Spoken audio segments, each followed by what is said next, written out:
Hi, I'm Gail Sokol and welcome to my kitchen. Look what we're making today, an everything focaccia. Just like the bagel, you know, the everything bagel with tons of garlic and onions and poppy seeds and sesame seeds. Well, I'm gonna put some more stuff on it as well. So we're gonna be making this Italian flatbread, this focaccia. And the first thing I'm going to do is infuse some olive oil with garlic. And you can do this yourself at home. You can buy it, but it's so expensive and unnecessary. And after you make it, you'll never buy it again. So I've taken 6 sliced, with the skin still on, garlic cloves. And I just put them in a heat-proof little cake pan, something that you can throw in the oven with sides. Make sure it's not just like a little cookie sheet.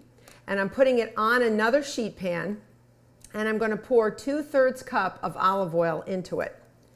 And I've preheated my oven to 300 degrees Fahrenheit, and I'm going to put this in the oven for an hour. That's all there is to it.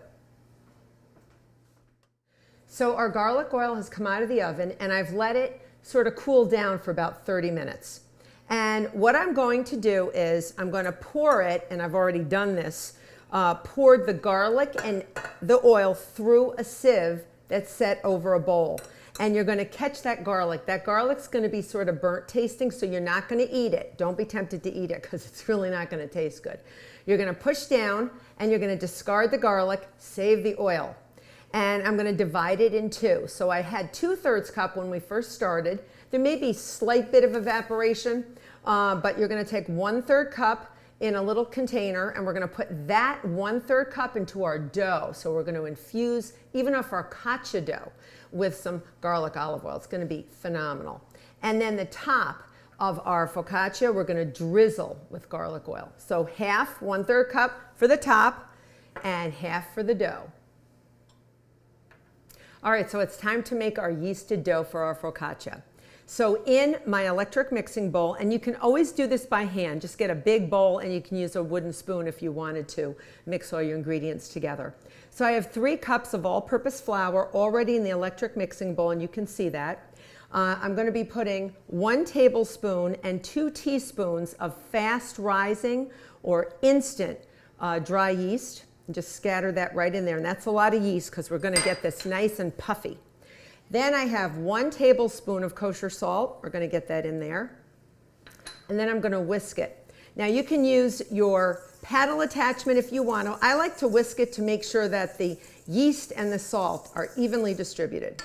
All right, once you have that evenly distributed, you're going to put I'm going to put my guard on because otherwise it's going to go flying. And I'm going to start with my paddle attachment. Some people go right to the dough hook. I always find things get mixed in a little bit easier if I actually use my paddle first and then switch to the dough hook. All right, I'm going to put my paddle in. I'm going to turn my mixer on low, and I'm going to add that 1/3 cup of garlic infused olive oil. Just add it right in. You don't have to add it slowly. Just get it in there. And then 2 1/4 cups of 110 degree water. Water that you feel is warm enough that you would take a bath in. It's perfect then. So dip your finger in, and you don't want it to kill the yeast. We're just going to pour that in.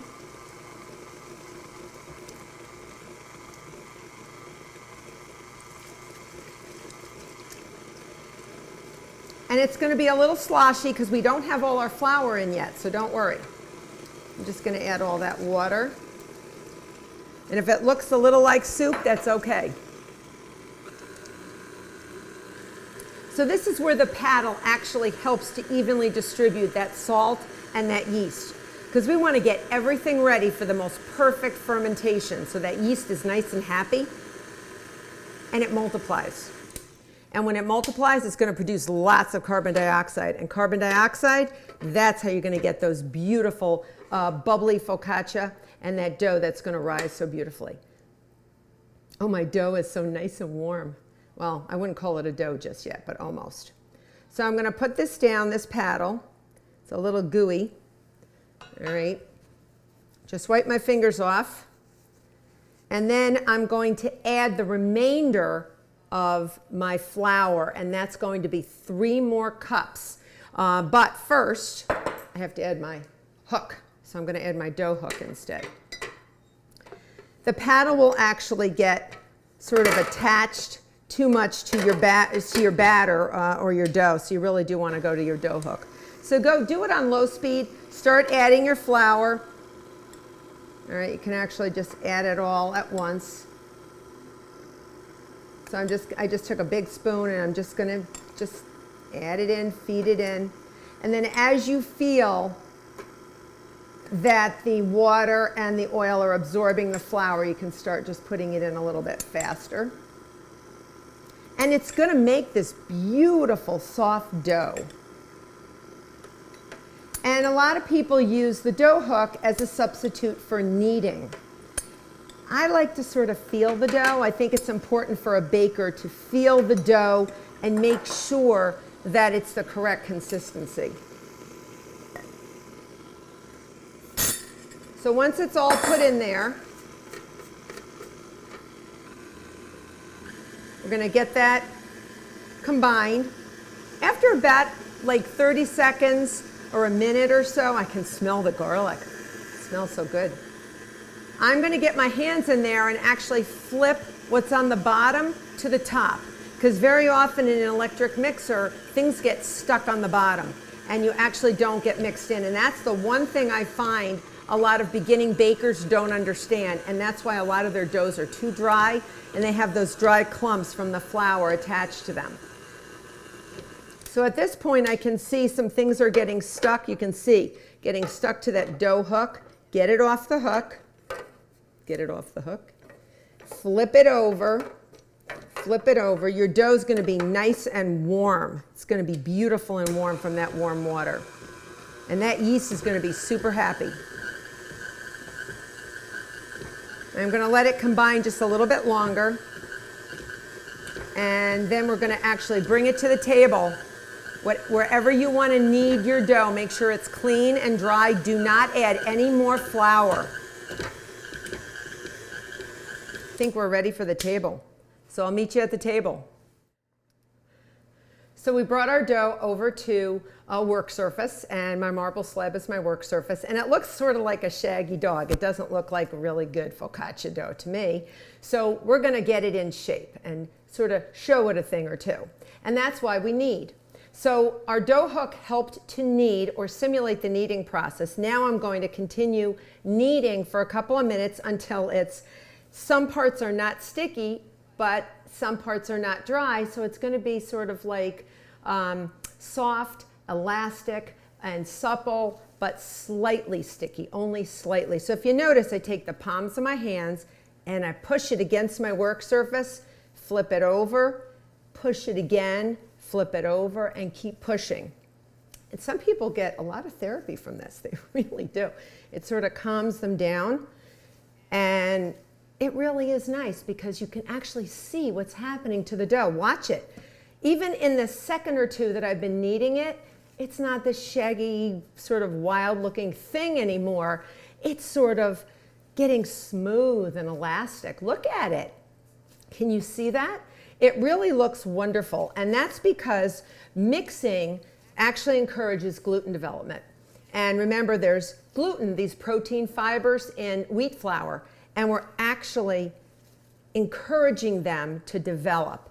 And by encouraging gluten development, we're going to help the carbon dioxide that the yeast are going to produce as a waste product of fermentation get stuck. We want to trap that carbon dioxide, those gas bubbles, right into the dough, and that's going to help our beautiful focaccia to rise. So I'm going to keep kneading for a little bit. Okay, therapy, right? It's easier to do this and make bread than pay a therapist, right? It's just a fun thing to do, and it actually makes you feel good. Notice I didn't add any more flour. Don't add any more flour because a lot of people will dry out their dough. You want it sort of smooth and elastic, and just how beautiful. And it's not even on my fingers. It's not sticking. It's lovely. It's lovely. Now I've taken a very large bowl. I've coated it in nonstick cooking spray, and I'm going to take my beautiful, beautiful focaccia dough. You are beautiful. And I'm going to put it into the bowl. I'm going to sort of roll it around like I would almost like a sponge, you know, like I'm sponging a surface, and I'm going to flip it over so the grease side is up, and you can see it's a little greasy. And then I'm going to cover it with some plastic wrap, and I'm going to let it rise in a nice warm place. It could be an unlit oven, it could be a closet, it could be right in your kitchen, wherever it is, for about an hour till it doubles in size. Look at our dough. This is after 1 hour. Our dough has doubled in size. It looks like that horror movie, The Blob, that I remember as a kid. So you can see the plastic wrap has actually ballooned out over the top. And this is exactly what we want. Watch as I open it up. You'll see it'll deflate a little bit. But that carbon dioxide, when we get that trapped in those gluten strands, that's what's going to cause our dough to rise and get nice and have that beautiful structure and texture. So before we put our dough into the pan, remember that remaining 1/3 cup of garlic oil. We're going to take 1 teaspoon of it because we want to take the rest and use it on the top. We're going to take just 1 teaspoon. And even with your hands or with a pastry brush, you're just going to go around and brush a rectangular cookie sheet with sides. Go around the sides and the bottom. And then you're going to take your giant bowl of dough and you're just going to let it pour into. Oh, it's so beautiful. Look at that. Isn't that lovely? Now, no flour. You don't want to use any flour. So what I'll do is I'll take a little of, just dip your fingertips into that garlic oil, all right, and push, and it won't stick.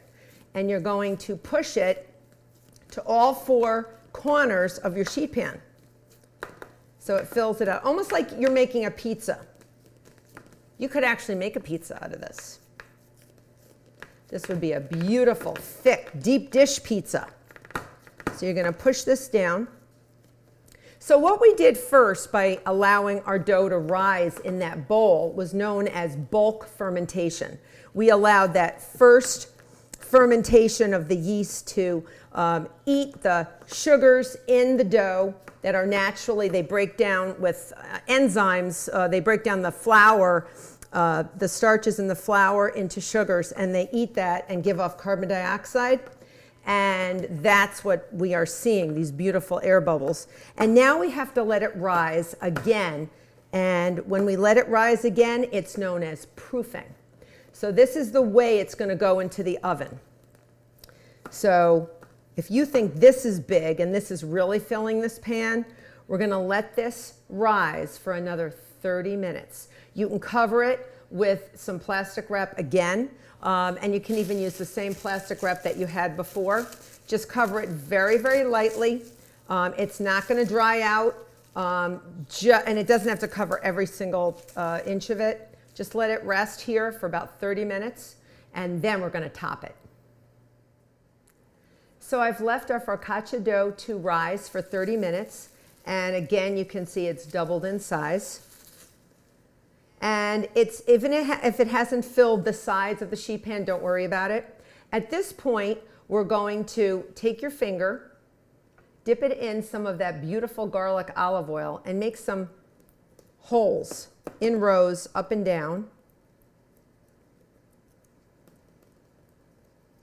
Okay, just go up and down in rows, tons of holes, and that's where our beautiful garlic olive oil and our seeds and our garlic and our onion is going to get stuck in there and make this focaccia beautiful before it goes into the oven. So remember, proofing is just fermentation continuing, but it's continuing in the shape that the dough is going to get baked at, or the shape that it's going to get baked. Okay, so here we go. And now it's very pokey because I've been poking it. And I'm going to take my beautiful garlic olive oil, and you can even use a little pitcher and just go up and down those holes and fill them up and down. I love to fill them as much as possible because this will provide the most incredible flavor to your focaccia. It's absolutely delicious. And get around the edges too. It also helps it get nice and brown. And if those holes fill with garlic oil, don't do anything about that. That's a good thing. All right, so we're going to use every last bit of it. And don't say it's too much. You don't want to be skimpy on the garlic olive oil because that's where our delicious flavor is coming from. So I've used it all right to the end drop, okay? Now I've got these beautiful seeds, garlic and onion. So what I have here is a teaspoon of poppy seeds. I have a teaspoon of granulated onion, you know, the dried onion, dehydrated onion that you can find in the spice section. You don't want real onion, you want dehydrated. And you want a teaspoon of white sesame seeds. If you have dark sesame seeds or black sesame seeds, that's fine too. And a half a teaspoon of dehydrated garlic. And we're gonna put that all in a bowl. And then I've taken some freshly chopped rosemary, about a tablespoon. I think I went a little crazy and I got maybe a tablespoon and a half, but use as much as you want or as little as you want. If you don't like the rosemary, you can leave it out. And yes, I know, you're probably thinking, well, you know, an everything bagel doesn't have rosemary on it. Well, we're making it a little different. We're changing it up a little bit. So you're gonna mix this up and you're gonna sprinkle all these beautiful things, and it's gonna taste just like, actually better than an everything bagel. It's gonna be an everything focaccia. And just sprinkle everything on here. You can smell how fragrant everything is. It's just so beautiful and so beautiful to the senses. My nose is going crazy. This would also make a great sandwich bread. You can split the focaccia after it bakes. It's really gonna puff up, you're gonna see. And when I'm done putting all these beautiful toppings on, I like to put a little bit of coarse salt, like kosher salt. You can do sea salt, you could use Maldon salt, whatever you wanted to do, and some coarse ground pepper. So I have a little salt that I'm just going to be very, very gingerly with. You don't want to make it too salty. Just going to put a little bit around. Real nice. And if you like a little pepper, you're saying yes to pepper, we're going to put a little bit of pepper on there. You can leave the pepper off if you don't want to, and if you're doing low sodium, leave the sodium off, but you don't want to leave it out of the dough. You need it in the dough. It helps control fermentation. So you do want that. So I've preheated my oven to 450 degrees Fahrenheit. This is going to bake for 25 to 30 minutes until it's nice and golden brown. So look at our gorgeous focaccia. It came out of the oven a few minutes ago and it's warm enough for me to hold it up so you can see it. You can see all the beautiful toppings that we have on there, and it does smell like an everything, but it smells like an everything focaccia. And what you can do is you can use different seeds. If you don't want to use certain ones, just leave them off. If you just want to use the rosemary and salt and pepper, you can do that as well. Or change it up, do thyme. You can do anything like dried basil, but you do want to use, if you're going to use a basil, you want to use probably a dried basil. Cut this into squares and then cut it crosswise if you're going to make sandwiches or toast it or make panini, whatever you want to make. Sometimes I cut these into little cubes and make croutons. So I hope you've enjoyed this simple, easy focaccia recipe. Probably the only one you need to make any other type that you want and flavor it the way you want. So for more recipes and for more videos, please visit me on my website, gailsokol.com.